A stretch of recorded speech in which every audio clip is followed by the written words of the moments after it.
friends, Trav here, and in this quick tutorial we're going to be talking about how to set up a follow-up or confirmation thank you page when using an opt-in form inside of Instabuilder. Now this is very easy. You can do it one of two ways. I'm going to be featuring GetResponse in this tutorial. You can also do this with Aweber. The settings are very similar, so just use the following steps in either your Aweber or your GetResponse account and you'll be able to set up the opt-in form area here. Now when using a page inside of Instabuilder, I've already chosen this page as the page I'm going to be editing for my opt-in, my capture. You can see here that there's an opt-in form and a download button on the right hand side. I've also got Instabuilder up and I've got some forms that I've already created, and I'm going to be taking some of the fields and editing that there. So there are one of two ways to do this. First off is when you're inside of GetResponse or your opt-in form, you're creating a form or you've created something for the member to opt in, you probably want to drop in your form HTML code here inside of Instabuilder in the page in the opt-in HTML form code. And you can actually find information on this inside of other Instabuilder tutorials, but what this is once you've created a form either in GetResponse or Aweber or your own email service, you're going to click Save, and once you do that, it's going to allow you to get a code when you save and publish this.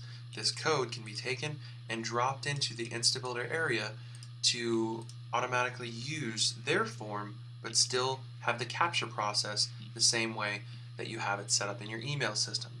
So this is a capture form that you would normally use in the email system here. If you were setting this up anywhere else, the power behind Instabuilder allows you to drop in just the code and you can use what's already on the page. No worries, you can just create the campaign settings.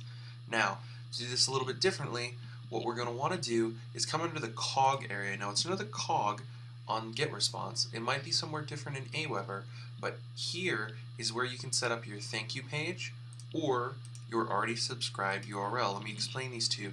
When somebody clicks the button on the page, whether it's this button here that says Get Access Now, or it's the button over on my Instabuilder page that says Download the Report, whatever I have set up for my opt-in form, they're going to go to a confirmation or thank you page. Now you can click Default, and that's going to go to the one that is already set up with this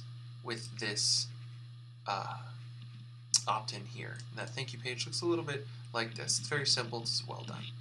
But let's say I wanted them to go to something different. I wanted them to go to a sales page. Let's say I said enter your email here to get to see the one free video that will, change the game or do something. You can put in custom. This is where you can go ahead and put in a URL. You can come in here and just type in http://www.google.com, or you can go ahead and grab your URL wherever that may be, or your sales page, and come in and just put that in here, and you've got yourself something there. Now you can also do this with the already subscribed button. That's when somebody has already subscribed and they go to opt in again, or they use an email that's already been used. You can either stay on the page and say this email has already been used, or you can have them go to a custom page and say it looks like you tried to enter an email or something, however you want it set up. These options will allow you to set up a custom forward page, a custom capture page, a custom sales page, take them somewhere after they've clicked the Get Access Now. Now of course, with this information, you could always come up here and click Save and Publish, take the script code, head back to Instabuilder. Once you're on your page, you can come and take the code area, throw that on the page, and drop in your code if you wanted to. By doing that, it's going to activate your opt-in form on the page. Once you save it, and once you view it, it's going to look a little something like this, and you can see that that's the opt-in I was just building. Now, of course, I've got that code in here by just simply dropping it in the HTML area, so I'm going to delete this, get my page back to normal, and I'm done. Once you like those, you can go ahead and click Save, preview it, and publish it once you're ready. And again, just to repeat the steps, you can either drop your code into the opt-in form on the page or your actual opt-in form code so that you can feature the opt-in that you built in its full visibility and what it looks like. And you can simply resize that as you do with any other element inside of Instabuilder just by dragging, dropping, and clicking on the elements here.